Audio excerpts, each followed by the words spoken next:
How bright is that flashlight? I don't know. Oh. Oh, you think that's funny? I'm over here. Where? Follow my voice. Oh.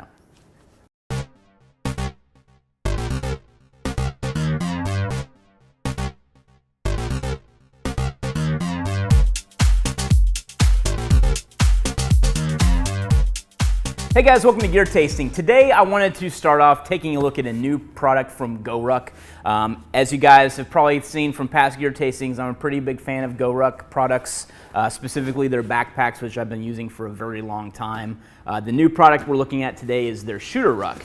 The big difference between the GR1 regular and the GR1 Shooter is that the interior has some loop Velcro, which won't leave you guys in suspense for too long. So this is what the inside looks like. So versus the old GR1, which had kind of a laptop hydration type carrier compartment in the back here, versus a loop line backer. So that's kind of the difference between the rucks. Still the same bomb-proof GORUCK GR1, but the addition of the accessories they're making now for firearms and things like that is really what I kind of wanted to introduce you to in Gear Tasting today. We've also got something kind of special lined up that I'll discuss in just a little bit on the new shooter. But first I wanted to talk just briefly kind of on my experience with GR1 and why I even really want to talk about the new products. I really stand behind GORUCK products. I have for a very long time. I got introduced to them through Mike a long time ago. He did one of the very first GORUCK challenges. He was like class 30 or some odd. I jumped in at class 50 and did that, and you know, truth be told, I really only did the challenge so I could go to the Ascent and climb 14ers, but that's our little secret, right? And now the whole world's. But so I did the GORUCK challenge, class 50 up in Oklahoma, met a lot of great people during the class and really got to learn more about what GORUCK was as a company. So the challenge originally was kind of their undertaking to really get a good user group to kind of test out the bomb-proofness of their packs, which they did phenomenal with. The packs are great. They're super durable. They're made out of 1000D Cordura, and I travel with my GR1 pretty much everywhere I go. It's always my carry-on bag when I'm in an airplane, so I use the back compartment here, which can be used for a hydration pack, but it's got a frame sheet in it, and I drop my laptop right in here, so it's perfect for traveling. All my cables and one of our zip bags just go within this little mesh pocket right here, and it's super easy. Drop my magazines and books and stuff in the back compartment, and this is my travel bag, so I carry it with me wherever I go. So on the GORUCK Ascent, which was the event I mentioned where I climbed 14ers in Colorado, I used the GR2, which this is what my GR2 that I took to Colorado is used for now. It's kind of my survival kit, if you will, kind of a bolt bag or something like that. But I store everything in here, and this is kind of my go-to because I've logged a shitload of miles with this pack. I know that I can carry this for multiple miles at a time, so based on the weight that I have in here, I know I'm good to go because I know I have a bomb-proof pack that's reliable with that if I have to get out, that type of thing. So the GR1 is a little bit smaller. I like it for more, activities that I was talking about, like traveling and things like that. But there's tons of uses for it, which I get out of it for sure. So the GR1 Shooter is basically the same pack, just like I mentioned before, just to kind of compare and contrast them. It's still got that same mesh pocket, still got this smaller pocket, which I love the organization in this pack versus like typical 3-day packs in this kind of genre size realm. This is, I believe, like a 26-liter pack, if I've got that correct. But just the organization that they have in the front kind of lid of the backpack is huge, in my opinion. You don't have that in other packs, and you wouldn't think just having a couple of pockets within the interior lid of a backpack is a big deal, but it really is. It really helps with organization and keeps all your stuff squared away, and it's not just one big, huge, cavernous area to dump all your stuff in. You really have some organization in it, which, being OCD like I am, it really makes a big difference to me. So basically with the Shooter, what they did is, like I said, they lined the back with loop, and they came up with these accessories. Kind of turn it this way so I can keep talking. But so the accessories pull off really easily too, which I like. So some loop Velcro really holds, and this does a very good job of actually coming detached when it needs to, which is a huge plus in my book. But so they've made these little accessory panels. These are basically their rifle connection points. So there's like a 2-inch wide and a 1-inch wide version of these things, and that's what I use to secure the lower from my AR. And this is a 300 rifle, a 300 black rifle that I built a while back. This is a 10.5, or basically a 10.3. That's what size the barrel is, but it's pretty much like a 10.5-inch gun. So that can fit in the GR1. Obviously, they make a GR2 in the Shooter Ruck. It doesn't come in this wolf gray color. So the GR1 Shooter right now comes in wolf gray, coyote, and black. And the GR2 Shooter, which is the larger size pack I was mentioning earlier, that comes in just black right now. So the accessories kind of mount in here. This is like their pistol pouch that comes in with a, I forget what they call it, like a 3-cell, yeah. 3-cell for the pistol pouch. This is a 3-cell rifle mag pouch. So you can see the rifle mags fit in there. And this is kind of a hard-backed thing, so it kind of had some rigidity into your pack if you put one of those in. This is kind of their ammo pouch. You can kind of fit a box of ammo in here too. So they have a lot of accessories geared towards the range, as well as these elastic accessories too, which these are really great. I mean, no matter how you slice it, elastic really works well for securing things too. So these are hard-backed and hooked Velcro back, so you can stick these in the ruck as well. So that's kind of their slew and complement of accessories that go with the GR1 Shooter. And we kind of have a special deal. I know Jason pretty good over at GORUCK, and he said, hey, if you're going to talk about the Shooter, why not give one away? So we kind of have a special deal for everybody watching the YouTube video right now. We're working with GORUCK to give away one of the GR1 Shooters in your choice of color, and GORUCK will work with you individually on a one-on-one basis to kind of help you customize for what you're doing. So they will kind of hook you up with a slew of different accessories to complement whatever you're carrying in your shooter, whether it's a SBR like I have, or whether it's some other thing like a pistol. This is their pistol pistol pouch basically to hold that. So they'll work with you to do that. So to enter the contest, if you're interested, which of course you are, you're watching Gear Tasting, you like gear just like I do. These are bomb-proof packs. You can't go wrong with them, so why not win yourself one, right? So click below in the description. We have a link set up there on how to enter the giveaway. You'll have to enter your email address, which I know some people are very hesitant about, but that's what you're going to have to do to enter this. But trust me, it's going to be worth it. It's a great giveaway. You'll be able to win a shooter in your choice of color with the complement of accessories that GORUCK will work with you on. So if you're interested in that, make sure you enter below in the description.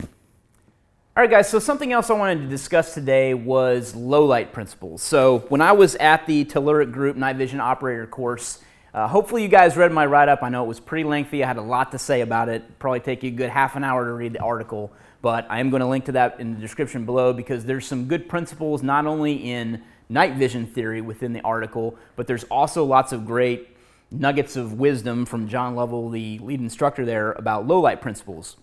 So the 4 low light principles that he went over in the class were practice good noise and light discipline, which means you don't want to AD a white light. That's huge, especially in a night vision environment. And if you think about it, kind of along that regard, he explained it like this too, which I thought was a great analogy. So he kind of used the patrol cop analogy. So he was talking about coming through a house, searching for a suspect. Using the patrol cop method. You got a flashlight on, it's on all the time, you move through the rooms. If you're a suspect, you know exactly where that cop is at all times in the house because it's a constant on light, meaning that it doesn't take a rocket scientist to say, oh, well, he's in the next room over because I can see the light coming in. I mean, a completely dark environment, the thief or the perpetrator actually has the advantage in that situation because they're already dark adjusted. Their eyes are sitting in the dark. They know exactly what's going on because they can see what's happening. I mean, you can basically sit in a dark room, and I went over this in the article, so I'm not going to go too in-depth on this. I really want to talk about flashlights. This is gear tasting. The theory stuff, I really want you to kind of read in the article. But if you think about it from that aspect, door frames that are white and things like that, when when you pass behind or in front of, lighting, any kind of lighting, whether it's just a small LED light, you're going to get backlit. Someone's going to see your movement if they're dark adjusted and you pass through something like that. So, another principle in those 4 low light principles are never get backlit. So by getting backlit, somebody knows exactly where you are, and that's even more important under night vision because especially with dual tube night vision, so binocular night vision, you can't get a good read on ambient lighting conditions when you're looking through night vision. On PVS 14, you can always close your eye that's under night vision and kind of get a gauge on what the ambient light is doing, so you're ensuring you're not getting backlit. But these are just great philosophies, and I'm so glad that I got to not only experience the class, but the first part of the class was just going over low light principles and things like that. So, he talked about how important it was to learn about low light before you get into a night vision environment because it really does matter. Night vision is a great advantage, but if you're basically violating those low light principles under night vision, you're at a disadvantage with night vision. So anyway, it's kind of my aside with that. The third night vision principle is the darkest areas contain threats too. So coming back to the flashlight and why I wanted to talk about it, John carried one of these Streamlight ProTac 2Ls, and I think it's a phenomenal light. I actually picked one up when I was there at class. They had them in their pro shop, and I was like, that's pretty much the coolest flashlight I've seen in a long time. And the reasons behind it are not only, not only because it's a small flashlight and it fits easily in a back pocket, so I keep it back here in my back pocket and it stays out of the way. I can pull it out quickly and light when I need to. It can not only be a good deterrent in a situation, so if you get hit with 260 lumens in the face, you're probably going to say, okay, I give up, let's move on to something else, or I need to get out of this light. You're going to do something. You're not just going to continue to advance whatever you were doing, at least in my understanding. I know I wouldn't do that if I was coming up on someone and they hit me with 260 lumens of light in my face. I'm probably going to do something other than what I was advancing to do, more than likely. I'm not saying it's going to stop an attack, but it's certainly going to disorient, and that's one of the principles that, not the low light principles, but that's one of the principles of kind of white lighting and a theory behind it too. So the last principle of low light that John went over, the fourth principle, is light and move. So what's great about a flashlight like this that's 260 lumens is it's constantly 260 lumens. Every time I push the button, it's 260 lumens, every time. It takes two 123 batteries, and I like to have stuff that's more AA or AAA oriented, but I actually switched recently to this from a 4.7's Preon, I think I had a Preon 1 flashlight. And I thought that was the bee's knees for a while. I got a tail cap modification done from Zodiac Engineering. I loved it. I carried it with me wherever I went. And then I realized how impractical it was from the purpose that I just kind of went over, to disorient somebody. I mean, the lumens on that Preon 1 are super low compared to 260. I don't know what it is, but I know it's definitely not that. So we did a little demonstration in class where he said, and I'm very glad that when I went to this class, he didn't say, hey, bring a flashlight that's at least 250 lumens. I had to learn the hard way, so I had my little tiny flashlight with me, which I thought would be fine because I've got a little push button on the back. I thought it'd be good to go. And he's like, everybody shine their flashlight. And I got my little flashlight, I shine it. He's like, yeah, I can look right at it. It's not a big deal. And then he said, how about this? And I was like, oh, all right, I give up. 260 lumens in my face, I don't want to face that. So that's kind of what I wanted to relate to this, is that I switched to this flashlight because of the fact that all I had was a work light. I didn't really have I guess you could call it a tactical light, or a light that will disorient. I didn't have that. So it was great for like finding my keys at night, or checking something out, but it was, this is LED too, but that LED was just, worthless for this principle or this practical application in my opinion. So being a night vision class too, I came back from that and I thought, well, it would be great to find a flashlight that not only had that kind of lumen, but could act as a backup under night vision as well. So maybe it was an IR light that I could use for that application. So I did some research and I came up with the V1 Vampire from Surefire. So The ProTech 2L, first to give you a little cost analysis, this is about a $50 flashlight. This is a $200 flashlight. So it's got a rotating bezel. This is called their vampire head technology. You basically pull it out and twist, and now you're on infrared light versus white light. And then, pull it out and twist again, and it's off. So it's got basically a lockout feature, so the button doesn't activate anything, which I think is a cool feature too. And then if you rotate again, it goes to white. So I like that because this is probably what I'm going to carry on my kit. So if I've got something in my kit, I'm probably going to carry this light because I can switch between white and infrared. It's expensive. I'm probably not going to carry this on a regular basis, nor am I going to carry it in my back pocket because of its size. While it's smaller in length than the Streamlight 2L, it's a lot wider. So that's one thing about Surefire lights. I like them a lot, but the bezels on the head of the Surefire lights are always really big. And this is a very streamlined Streamlight flashlight, so it fits in my back pocket really well. I've been carrying it for about 2 weeks now. I haven't noticed it falling out or anything like that. But the way I think about this too is at the end of the day, if I do happen to freaking lose it, it's a $50 flashlight, not a $200 flashlight. That's no excuse. Losing $50 still sucks, but it's not $200. So, I mean, I don't know, still losing money, but. Anyway, what I wanted to describe is kind of these flashlights and how I see them too. And really the reason I'd carry this in my kit is if I needed an IR light to use as a work light, I could use this. But if I needed that high burst white light, I could use this as that too. The thing I don't like about the Surefire is that within 3 seconds, if you push this button again, now it's a very low power LED. So if I was moving through a house, white lighting rooms, and I needed to take a peek and come back out of a room and lit again real quick, I run the risk of it being a low power LED setting and not doing its job. So if I just come into a room and I white light it, oh God, there's someone there, and I hit it again, now I'm dealing with that low power LED, and that's what's hitting them in the face, and I don't want to risk that. So therefore I like this. So what's really cool about this is it's a 10-tap setting feature on the Streamlight. So I want to read the directions because I think it's pretty cool. Not in French. Okay, so the 2L features a programmable switch with momentary operation, light press or tap, and constant on operation, press until click. So meaning it does have the click option, so it's a constant on if you need it. But I like that the tail cap's responsive enough to turn off whenever I let off my thumb. That's a huge deal to me too. So the programs that are available, you basically tap the switch rapidly 9 times within 0.4 seconds of each other, and then hold it down on the 10th time and it changes the program. So right now it's set to the program that's called high only. So meaning that every time I press it, I'm always going to get 260 lumens, but then there's a low high. So it's kind of like an opposite of what the Surefire was doing. It's high-low.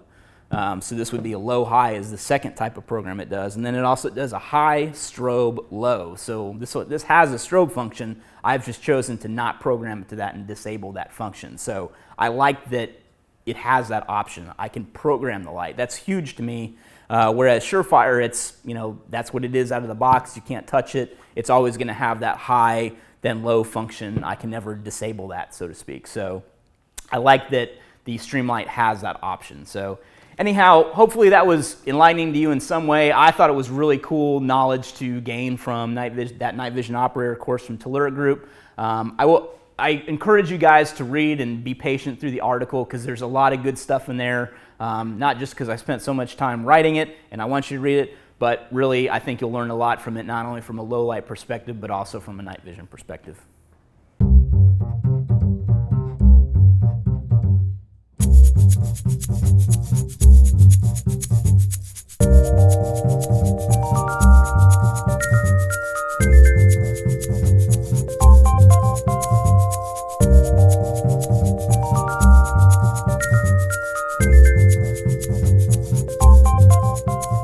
Welcome to Questions Over Coffee.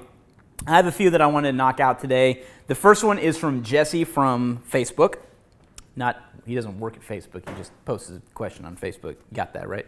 All right. I live in Florida, and during much of the year, our cars are 140 plus or more inside. I'm from Texas, I know your pain. I'm also a fan of having emergency supplies in my vehicles, but I'm having trouble finding food that will survive the heat. Do you have any questions or suggestions?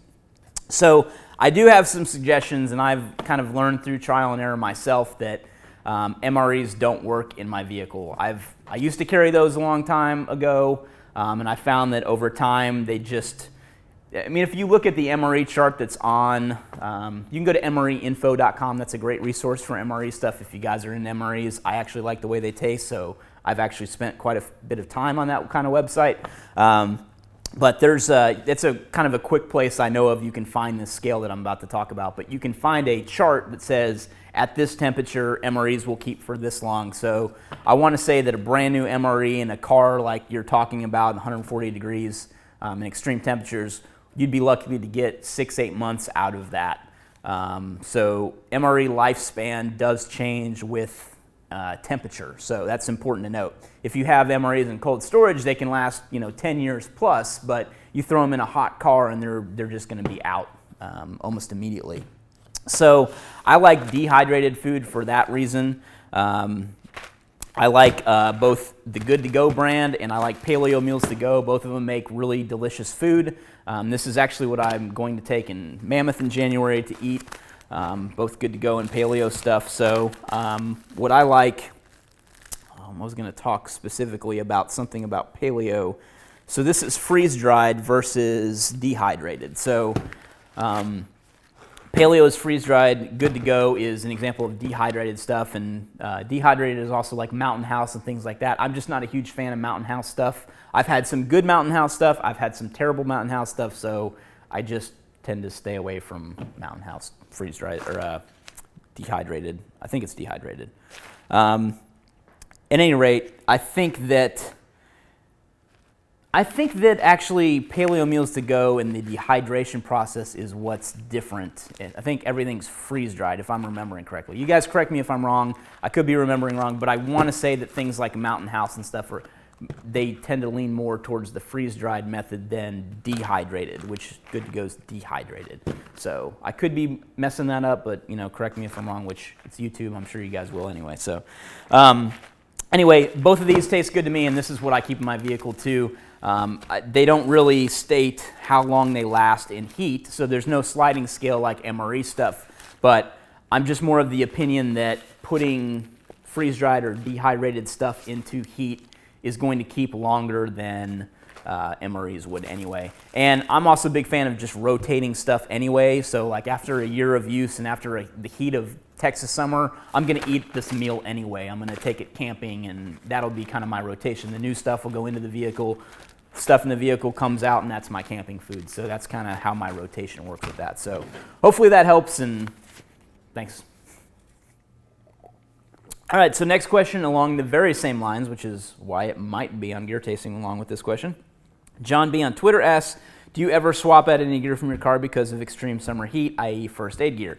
Yes, just like I was talking about with the meals and food, I definitely swap out stuff on a regular basis. So I usually use end of the year for a lot of that kind of stuff. So I'll look back through expiration dates on my trauma kits, my boo-boo kits that are in the car. Batteries are a big thing, but I have all those expiration dates recorded in Evernote. That's where I keep all that stuff, so I have an easy way of going through my lists of what I keep everywhere. It's a pain in the butt to set up because I, being OCD, have everything that I carry in my truck in a big list, which I guess could help with insurance purposes if that ever got lost. But the big benefit is knowing what's kind of a consumable or an expiration or has an expiration date. So things like batteries are big. I'm trying to think what else other than food and batteries are kind of on that list. Medical kits are definitely on that list. They have tons of stuff that expires. So my rotation typically is to look through those expiration dates at least twice a year. And by the time if the end of the year rolls around and my year was just chaotic like 2016 was, I'm using right now to kind of look through all that stuff in December to kind of refresh my content. So hopefully that answers your question, but yes, I do swap stuff out and I would recommend looking at all that stuff kind of on a yearly basis. Okay, so last question comes from TR on Twitter. How do you respond to store employees asking to look in your discreet messenger bag when your firearm's inside? No, that's how I would respond. Thanks for the question. Appreciate it. Guys, thanks for watching Gear Tasting. Remember, don't miss out on the opportunity to win a Shooter Ruck from GORUCK. Make sure you enter in the description below. We have instructions. Follow the instructions. Make sure you get your entry in and be able to win one of these. It's a pretty good value for what GORUCK's including, especially the personalized service to kind of help you configure it. So don't miss out on that. As always, if you have questions, use the pound tag Gear Tasting on any social media network. We will find them and answer them on the show. Sometimes I do have one-word answers. It's just how it goes. But also, if you're liking what we're doing here on Gear Tasting, please consider joining our Crew Leader membership, linked also below in the description. Thanks for watching.